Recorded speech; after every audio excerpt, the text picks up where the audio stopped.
If you find yourself with a camera in your hand and want to learn how to use it, please subscribe to this channel, like the videos, comment below. Hi Photos family. Today in our discussion of frameworks we're talking about writing it out. I'm very much encouraging you to do this, write it out. We talked about the overall framework of a photograph and giving a space for the photograph to fit inside, to a place to be, something, I guess, a structure for it to exist in, like giving it a house to live.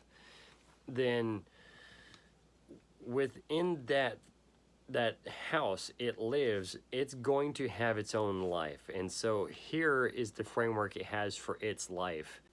When you write it out, you start framing how the house will look. Within the frame itself has structure, integrity. It's not going to move and change, but then it has to be covered with the canvas.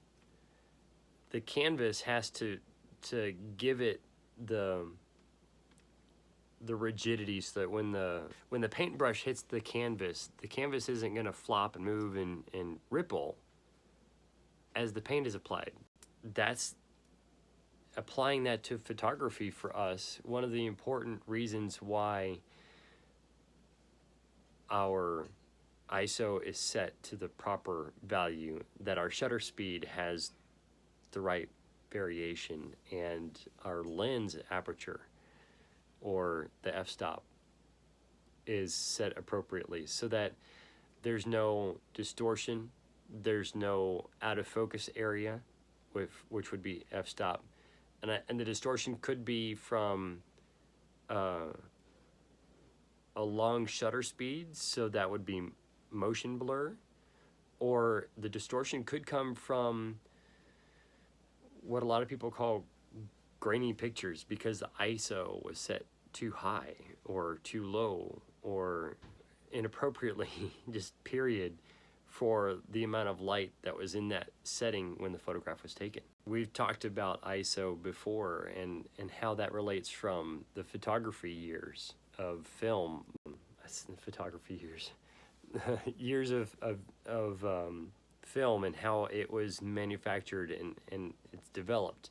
Those are all other individual frameworks that fit within the framework of a photograph. And we're going to get there. We're going to talk about those things. I'm trying to pull back a little bit from the technical side of looking at photography and those frameworks to the storytelling.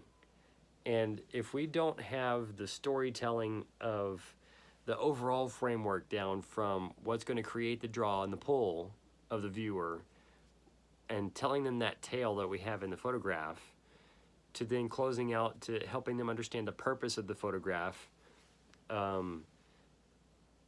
If I were to talk to people who are doing photography as a business, then I would change the purpose a little bit to help them connect with this idea too. That purpose, the word in the overall frame, from pull to tail to purpose, that purpose would actually change to a word which is an emotion or a desire that our potential buyer or the client that hired us to do those photographs would say, and that is, give me. That's what we want to create. We want to create the draw, the intensity, the desire for our client or the person potentially buying our photograph to be drawn in with the hook, to hear the tale, and to be so enthralled with that image, that photograph, that they say, that's what I want.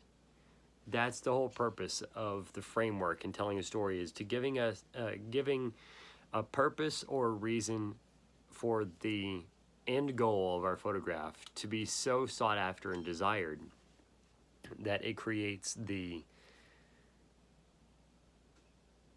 end result of our customer or our client saying, yes, that is what I want. So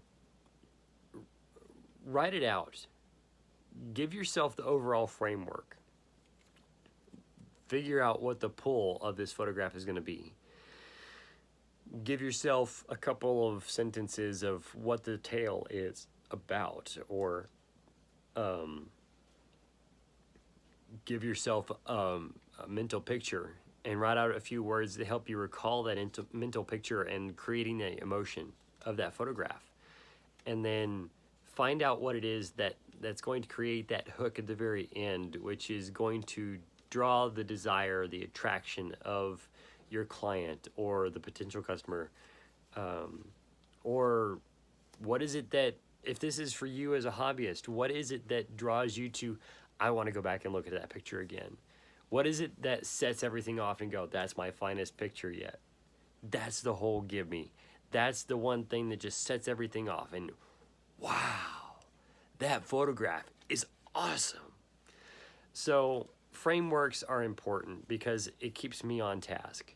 It helps me frame what it is that I'm shooting. It helps me draw the attention of my viewer. It gives me a platform to tell my story.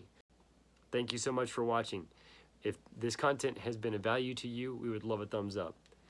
And if anything has come to mind, anything that you've learned, anything you want to add, any comments you'd like to share, we'd love to hear those in the comments down below. If you're not yet a subscriber, we would love to have your subscription.